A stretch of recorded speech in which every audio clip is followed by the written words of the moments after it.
আসসালামু আলাইকুম। আজকে আলোচনা করব ডাকের পক্স নিয়ে, মানে হাঁসের পক্স নিয়ে, যেটা হচ্ছে বর্তমানে একটা বড় ধরনের ভাইরাস ছড়িয়ে পড়েছে সারা বাংলাদেশেই।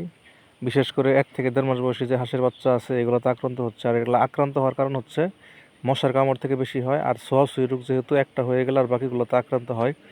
দেখতেছেন যেগুলো একটাতে ছিল পরে আস্তে আস্তে সবগুলোতে ছড়াই গেছে। এগুলোর বয়স হচ্ছে আজকে 1.5 মাসের মতো।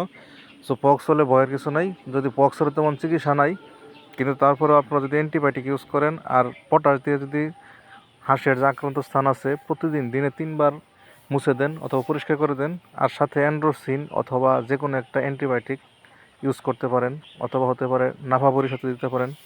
জ্বর থাকে যেহেতু, সেক্ষেত্রে ভালো উপকার হয়। আর হাঁস কিন্তু ধীরে ধীরে যদি চোখের উপর হয়ে যায় দুর্বল হয়ে যায়, আর দুর্বল হয়ে গেলে কিন্তু হাঁস মারা যায়। সো এই জন্যই বড় আকারে আক্রান্ত হওয়ার আগেই আপনার আগে দ্রুত চিকিৎসা নেবেন। যেহেতু এগুলো একটু দেরি হয়ে গেছে, এগুলো হায়াত থাকলে বাঁচবে, আর না হলে মারা যাবে। যদি এরকম কোনো গুটি বসন্ত দেখেন তাহলে আপনারা অবশ্যই দ্রুত আলাদা করবেন, আর হাঁসকে অবশ্যই নাপা বড়ি দিবেন, সাথে ভিটামিন এ বা ভিটামিন সি দিবেন, আর সাথে অবশ্যই একটা অ্যান্টিবায়োটিক ইউজ করবেন। অ্যান্ড্রোসিন আছে, অ্যান্ড্রোফ্লক্সাসিন গ্রুপের বা যে কোনো একটা গ্রুপের অ্যান্টিবায়োটিক দিবেন। আর পটাশ পানি অথবা যে কোনো একটা জীবাণুনাশক দিয়ে চোখ, মুখ এবং বিভিন্ন ক্ষতস্থান ধুয়ে দিবেন। ইনশাআল্লাহ ভালো হয়ে যাবে। আসসালামু আলাইকুম।